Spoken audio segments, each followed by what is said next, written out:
Maligayang buwan ng mga puso. Episode Episode 5. 5. Yan. Ngayon naman, i-discuss natin yung C, C, no, D, E, D, E, F. F Okay. for a successful marriage. Yes. O, kahapon kasi A, B, C, di ba? Okay. So ngayon, D, E, F. D for Developed. developed. Yes, skill. Develop skills and knowledge about healthy relationships. E, emotional intelligence. B, learn to be an emotionally intelligent partner. And Yes. F is learn to Forgive. forgive. Isa-isahin natin yan. Yes, sige. Sige. Letter D. So, dapat tayo bilang magka-partner sa buhay, mag-develop tayo ng mga skills para tayo ay magkaroon ng healthy relationship. Ano ba yung mga skills na yan? Yan yung mga haplos-haplos, yung mga Ganon? pahalik-halik, Ganon? yung mga non-verbal, yung mga, pwede rin verbal, yung ang gwapo mo, yung mga, basta, yung mga Maganda ka. huwag ka magkakamali, O Maganda. yung mga magagandang mga salita na matutuwa yung partner ninyo. Huwag yung mga hindi magagandang salita. Kaya, Yung maganda. yung mahal na mahal kita, hindi ako nagkamali ng pagpili ng asawa. Dapat maganda mga facial expression. Yan. Yan yung healthy, yung skills for healthy relationship. Tandaan. Yun. Yung pahimas-himas. Ganon. Pahawak-hawak sa mga Saan? sa mga alam na Ganon. this, ganyan. Yung pahalik-halik. Yan, di ba? Para merong healthy relationship kahit na alam na this. Yan. So, yung ina, pupunta na po tayo sa Sa E. E. Learn how to be an emotionally intelligent partner. Di ba? Kanina, develop skills. Ngayon, dapat emotionally intelligent ka. Ano yun? Anong ibig sabihin nun?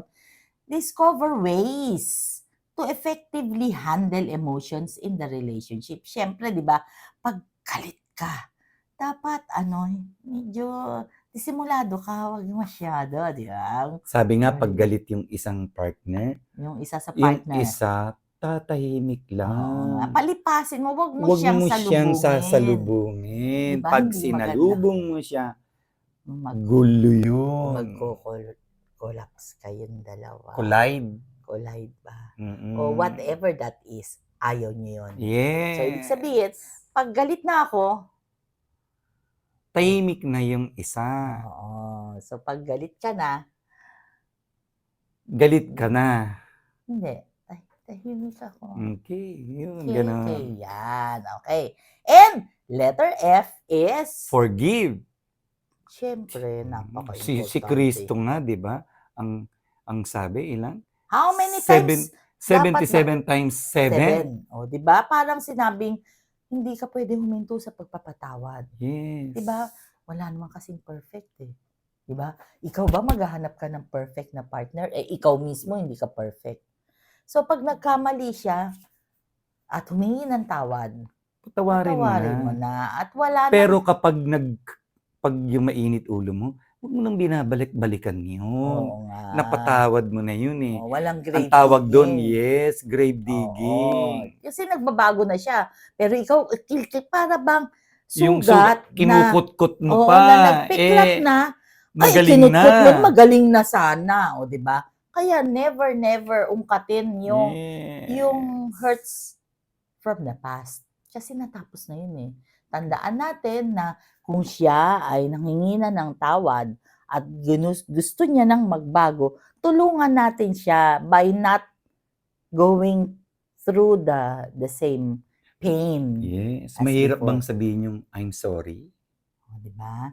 Tapos, be sincere sa sorry mo ha. Yes. Dapat. Huwag yung sorry tapos mamaya konti inulit mo ulit. Iba Huwag na niyo yan. na pong susubukan ang inyong asawa.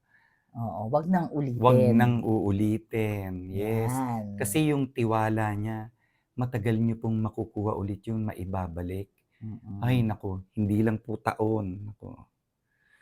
Ay, parang humuhugot ka na Mm. dyan.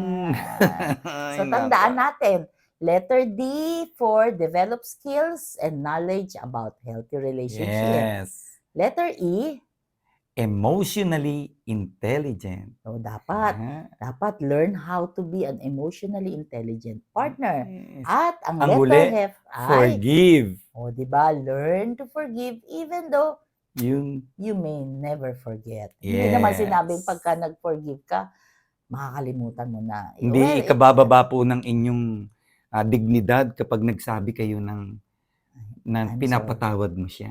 okay. Or, hindi rin po yung pagsasabi ng sorry, hindi rin po yun. Hindi masama yun. Dapat nga Yeah. acceptin mo kung ikaw ay nagkamali. Tandaan natin, para magkaroon tayo ng lasting relationship, work hard for that relationship. Yes. Every single day. Di ba?